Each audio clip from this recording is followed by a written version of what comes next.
દૂધી ને હલવો. શું વાત છે, તું બહુ હલવો બનાય. દૂધી હોય તો હલવો જ બનાવવો પડે ને, દૂધી ને ક્યાં નાખ્યું?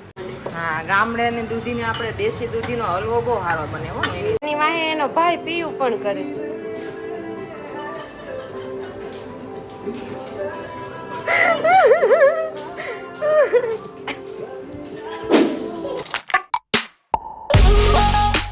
Hello guys, good morning. કેમ છો તમે બધા? તો અત્યારે સવારના વાગી ગયા છે 8 અને હવે આપણે ઓફિસ તરફ જવાનું છે. પણ તમને લોકોને જય શ્રી કૃષ્ણ, હર હર મહાદેવ, જય માતાજી, જય યોગેશ્વર, જય સ્વામિનારાયણ. તો સાથે સાથે સવારનો મોસમ પણ જાણી લઈએ કેમ છે. ગુડ મોર્નિંગ સાથે જો વૃક્ષોને પણ ગુડ મોર્નિંગ. અને બહારના મોસમની વાત કરું તો નવરાત્રિની તૈયારી થઈ ગઈ છે ફર્સ્ટ ક્લાસ. અને મેં અહીંયાથી દિવેટિયું પાડી દીધું ભાઈ. યાર કેટલું અહીંયા મૂક્યું હતું તો અહીંયાથી અહીંયા પડી ગયું. અને સવારના મોસમની વાત કરીએ ને તો અત્યારે એકદમ વાદળ છાયું વાતાવરણ છે. વરસાદ આવે જ છે, ઓલમોસ્ટ આવે છે. અને સાંજે છે ને સિરીઝ લગાવી દીધી છે આખી સોસાયટીમાં. આ તમે જોઈ શકો છો. Mummy good morning. Very good morning. સવારમાં એક સરસ મજાનો સુવિચાર કયો આપશો અમને? જ્ઞાનથી ધનથી મોટું જ્ઞાન છે. કારણ કે ધનની રક્ષા આપણે કરવી પડે છે, જ્યારે આપણી રક્ષા જ્ઞાન કરે છે. ઓકે મમ્મી, બહુ જ સરસ. તો તમારા જ્ઞાનથી મને યાદ આવ્યું, મારી પાસે પણ એક કહાની છે. બોલ મમ્મી, મારી પાસે પણ એક કહાની છે. અને મારી પાસે જે કહાની છે ને એ બહુ મસ્ત છે. આમ એક એવો વિચાર આવ્યો હતો, થોટ આવ્યો હતો. એક જંગલ હોય, એમાં હાથી રહેતા હોય, બહુ બધા હાથી હોય. અને કીડીઓ પણ હોય જ તે, જંગલ હોય એટલે. તો કીડીને એક દિવસ એમ થયું કે હાથી બધા છે ને હાલતા હોય ને તો આપણે એ કે આ બધું બહુ કરે છે. એ કે એને એ કે આપણે દેખાડી દઈએ આપણે શું છે. તો એ ચડી ગયો ડાયરેક્ટ એના પગ ઉપર. બધાએ ના પાડી, એ કે રહેવા દઈએ, હાથી કહેવાય, એની ત્યાં ન કરાય, આમ ન કરાય, તેમ ન કરાય. બધાએ ના પાડી, મતલબ એવું ન કરાય, ના ન કરાય, ફલાણું ન કરાય, ઢીકડું ન કરાય. પછી એ ન માની કીડી ચડવા મળી. અડધે બધી પડી, ખબર ન પડી શું કરવું. એ કે હવે બહુ ઉપર આવી ગયા, હવે શું કરવું એમ. પછી એ કે કાંઈ ને આટલે આવ્યા છે, હજી થોડાક ઉપર વ્યા જાય.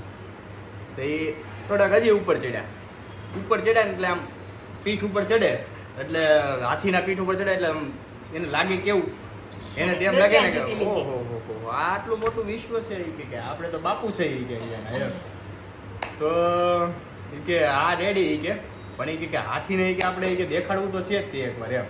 એટલે એ જાય ડાયરેક્ટ કાન પાસે. અને કાન પાસે જઈને ને કાનમાં કે હું આવી ગઈ છું એમ.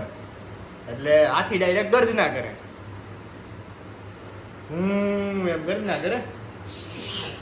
એટલે આમાં છે ને મોરલ ઓફ સ્ટોરી છે ને મમ્મી, એ જેને સમજાય ને એને જ સમજાય, જેને નહીં સમજાય ને એને નહીં સમજાય. કે હાથી કોણ હતું, કીડી કોણ હતી, તમને કઈ ખબર પડી? આમાં કહેવાનું નથી, તમારે ખબર પડી હોય તો. એટલે તમારે લોકોને કહેવાનું છે કે આમાં હાથી કોણ હતો અને કીડી કોણ હતી. એટલે એક હું તમને જસ્ટ ખાલી એક્ઝામ્પલ દઈ દઉં કે હાથી છે ને એ એક ઇન્સ્ટાગ્રામ છે, ફેસબુક છે, યુટ્યુબ છે, એ એક હાથી છે. તો હવે કીડી કોણ છે એ તમારે વિચારવાનું છે અને જવાબ આપવાનો છે 100%. તો ચાલો, અહીંયાથી હું ઓફિસ જાઉં છું, સાંજે મળું. ત્યાં સુધી તમને લોકોને બાય મારા તરફથી. હેલો રેશુ, શું બનાવે છે? દૂધી ને હલવો. શું વાત છે, તું બહુ હલવો બનાય. દૂધી હોય તો હલવો જ બનાવવો પડે ને, દૂધી ને ક્યાં નાખ્યું? ગામની છે? હે? ગામથી આવી છે. ગામથી આવી. દેશની દૂધી હોય ને તો જ હલવો બને. હા, ગામડેની દૂધીને આપણે દેશી દૂધીનો હલવો બહુ સારો બને હો. એની સુગંધ જ કેવી આવે, કા સરસ આવે, બહુ મીઠી આવે. અને આની દૂધી હોય ને તો જેવી ટેસ્ટ ન હલવો બને, એમ કરતા દેશની દૂધીનો મજા આવે. તો બીજું શું હવે બપોરનું? શાક, રોટલી, ચોળી બટાકાનું શાક ને બધું બની ગયું છે. લાડવા. શું વાત છે, શાહી ભોજન છે એમ ને? શાહી ભોજન આપણે કીધી શાહી ભોજન ન હોય. એ વાત સાચી. ડેલી શાહી ભોજન હોય. કોઈ દી શાહી ભોજન વગરના રહેશે નહીં. વાતાવરણ આજ રવિવાર છે તો વરસાદમાં ભગવાને રજા રાખી. કાલ આખો દિવસ આવ્યો, સન્ડે છે તો રજા વરસાદમાં. હા, એટલે વાતાવરણ હાઉસ. વરસાદ સન્ડે છે એટલે રજા ન હોય તો આવવાનો ન હોય ને, એટલે ત્યાં આપણું ન હાલે. ભગવાન કે સન્ડે છે ને તો રજા રાખવા બધાને ફરવા જવું. તો ભગવાને સમજે જો સાચી વાત છે. કે બધાની ખોટા બીમાર પડે હા એમ કરતા ભગવાને રજા જ રાખી દીધી. છે સરસ લ્યો. ભગવાને સમજે. એટલે માવતર છે ને છોકરાઓની તકલીફ સમજે એમ ભગવાને આપણી તકલીફ સમજે છે આપણે ને. એના બાળક જ છીએ ને. હા. સમજે ને. હા જો બાળકને તકલીફ પડે ને એટલે માં પડે. જો પિયાસને કંઈક તકલીફ પડી લાગે છે. કેમ લાગે છે તને? અત્યારે વાગી ગયા છે 5:45 અને ઘર તો આખું ખાલી ખાલી. મમ્મી ઘરે આજે તો કોઈ રહ્યું જ નથી, આપણી બે જ એકલા સા. તમે માર્કેટ ગયા તો હું તમને ગોતી જ, મને ખબર ન રહી તમે માર્કેટ ક્યારે જતા. શ્વાસ ચડી ગયો છે. આજ રવિવાર રહ્યો ને એટલે સન્નાટા જેવું લાગે. એટલે છે ને રવિવાર એટલે રજા હોય એટલે ઘરમાં તે શાંતિનો માહોલ હોય. બરાબર. ધીંગા મસ્તીની રજા હોય. ધીંગા મસ્તીની રજા ન હોય, પણ આજે છોકરા ધીંગા મસ્તી કરતા નથી એટલે રજા લાગે છે. તો કરે તોય તમારો વાંધો, ન કરે તો વાંધો. એ બરાબર, પણ નથી કરતા એટલે શાંતિ લાગે છે. અને શું લઈ આવ્યા માર્કેટેથી મમ્મી આજે? લીલા છમ ધાણા ને નાની નાની જીરુખડી એટલે કે રીંગણા. વાહ મમ્મી, કેટલું સરસ તાજું તાજું. એમ લાગે છે વાડીમાંથી તમે શાક તોડી આવ્યા એવું લાવ્યા છે. વાડીમાંથી જ લાવી ને. વાહ, એ વાડી જ કહેવાય આપણા માટે. આપણે દરરોજ ત્યાં જ લેવા જવાનું એટલે વાડી જ કહેવાય. અત્યારના છોકરાને કેમ સિટીમાં મોટી સિટી હોય ને, મતલબ કે મુંબઈ જેવી સિટીમાં રહેતા હોય ને, પછી 5 વર્ષનું બાળક હોય તો નર્સરી ભણતું હોય ને, તો એને પૂછે ને કે બેટા દૂધ કોણ આપે, તો કે ભૈયાજી. એને ન ખબર હોય કે ગાય દૂધ આપે કે ભેંસ દૂધ આપે. ભૈયાજી રોજ દેવા આવતા હોય તો કે બેટા દૂધ કોણ આપે, તો કે ભૈયાજી. એ તો બરાબર છે ને, જે દેવા આવતા હોય એનું જ નામ બોલાય. અને ઓલું હોય ને કે શાક, અત્યારે તો પછી આપણે એમ જ થયું ને શાક માર્કેટ આપણે કોઈ દી વાડીમાં જ લેવા જવાનું જ નહીં, તો પછી માર્કેટે જવાનું જ એટલે તો કે શાક ક્યાંથી આવે, તો કે માર્કેટેથી. તો માર્કેટેથી. તો બરાબર જ છે ને, બધું એવું જ છે અત્યારે. અત્યારની પેઢીને જે જૂનું છે ને ગામડાનું જીવન કે ખેતીવાડી કે જે કાંઈ પ્રકૃતિ છે ને એ કુદરતી વસ્તુ દુર્લભ થઈ ગઈ. કારણ કે આપણે તમારી સુધી હજી નાના હતા ત્યાં સુધી ખબર હતી કે ફળિયું હું, ઈ રમત હું, પાદર હું, આ બધું ગયું.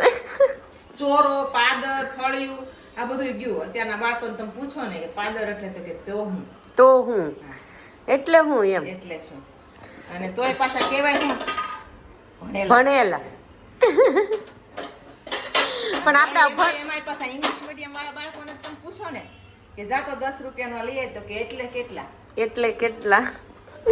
આ દુવિધા છે, સુવિધા નથી. દુવિધા છે, સુવિધા સાથે દુવિધા તો આવે જ મમ્મી. જ્યાં જ્યાં સુવિધા, બાળકને આપણે જેટલું ઇંગ્લિશ શીખવાડીને એટલું સામું ડબલ ગુજરાતી શીખવાડવું પડશે. એમ ઘરનું રેગ્યુલર તો આવડી જ જાય, કારણ કે આપણે ગુજરાતી એટલે પછી ગુજરાતી તો આવડી જ જાય. ફફડાટી બોલાવતા હોય, ફફડાટી ગુજરાતીમાં બોલાવતા હોય, પ્યોર ગુજરાતીમાં છે એટલે ગુજરાતી આવડી જાય. પણ ઇંગ્લિશ શીખવાડો અઘરું છે, પણ ઇંગ્લિશ અત્યારે હેલું થઈ ગયું ને ગુજરાતી અઘરું થઈ ગયું છે એમ કે. તો આજે ભજીયા બનાવવાના છે મમ્મી? ના હો, નહીં કાપી નાખો. ભજીયા નથી બને, એમ ધાણા છે મોંઘા. ધાણા મમ્મી એમ કહે છે ધાણા છે મોંઘા, ભજીયા નહીં બને. તો મમ્મીએ ભજીયાની ના પાડી દીધી. આમ થોડી તે ભજીયા નથી બનાવવાના, ઘરમાં થોડોક બીમારીનું માહોલ છે, બધાને થોડીક મજા નથી. શું કેવું મમ્મી? એમ મજા છે એમ નથી, એમ અત્યારે એવું નથી. આમ બહારનું વાતાવરણ છે ને થોડુંક બહુ ખરાબ છે. ડેન્ગ્યુના, ટાઇફોઇડના, મેલેરિયાના બહુ વાત છે, એટલે ઈ ન કરાય. એને કરતાં થોડુંક સાદું ભોજન લઈને અને ઓછું ખાઈને ઈ હાલે. પણ પાપા કેમ પાપા યાદ આવ્યા? ઓછું ખાવી તો ઓછું ખાઈ તો હાલે, પણ વધારે ખાઈ પચે નહીં પાછું. એટલે પાચન શક્તિ અત્યારે સારી રાખવી બહુ જરૂરી છે. ઈ બગડે ને એટલે તો ઉપવાસ કરવાનો હોય. કાલ ના કર્યો દશમનો 11સ. તમે કર્યો તો એમાં બધા હું પાપા પછી આગળ કઈક બોલ. આને બેઠા બેઠી ટિફિન દાવ રોટલા ને છોડવાની તો છોડી નાખ. હું રોટલા નથી કરવાની. બાને ગટ પણ આવી ગયું લાગે. ગટ પણ ન ખાઈ બબે હોવું રોટલા મારી માથે શીખો ને કાઈ નહીં. હારું હાલો ને બા નારાજ થવામાં હું તમ તારે નાખી દઈશ તાવડીમાં. તમે ખાલી તાવડીમાં નાખી દો ને, લાવો. મારો વાત નથી. હા ભાઈ આ કોપર આડી નાખે એને હેવાયા થઈ ગયા મારા હાથમાં. અને આમે દોઢ ફોટો અને લોટ થોડોક માત્ર પ્રમાણમાં નથી. લોટ જોઈ પછી અમારે 100% VIP. લાવ. હાલ. સાંજનો ટાઈમ થઈ ગયો. ટીવી જોતા જોતા પ્રિયાંશ ડાન્સ કરવા લાગ્યો છે અને ડાન્સ કરવો બહુ શોખ. હા ઈ ડાન્સ કર મને શીખ્યું.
નાના બાટલા ખાલી 2 દિવસ ચડાવવાનું કીધું છે ડોક્ટરે. 2 દિવસ તાવ આવશે અને પછી જતો રહે. કેમ એમ તો એમાં ચેતુબેન સ્ફૂર્તિ વાળા જ લાગે. અહીંયા જ બ્લોગનો એન્ડ છે. તો હવે મિત્રો અહીંયા જ બ્લોગનો એન્ડ છે. અને અહીંયા જુઓ જમીનને હવે નિરાતે મસ્ત મજાના છે ને 8 વાગવા આવ્યા છે. તો 8 વાગવા આવ્યા છે તો 8:30 તો તમારે બ્લોગ જોશે એટલે તમને લોકોને એડિટિંગ તો મારે થઈ ગયું છે. બસ આ એન્ડિંગ આપવાનો બાકી હતો. હવે એન્ડિંગ આપી દીધો છે. તમને લોકોને પણ મજા જ આવી હશે. તો લોકોને હવે લાઈક અને સબસ્ક્રાઈબ કરવાનું ભૂલતા નહીં તમે. અને સાથે સાથે હું તમને એક અપડેટ આપું છું કે આપણે ટૂંક સમયમાં હજી એક ઓફર લઈને આવવાના છીએ તમારા માટે, સ્પેશિયલ સબસ્ક્રાઈબર માટે. તો તમે તૈયાર રહેજો, પણ થોડીક વાર લાગશે. એટલે તમે લોકો તૈયાર રહેજો, ગમે એ બ્લોગમાં આવી શકે છે. હા ચાલો તો તમને અહીંયાથી જય શ્રી કૃષ્ણ, ગુડ નાઇટ.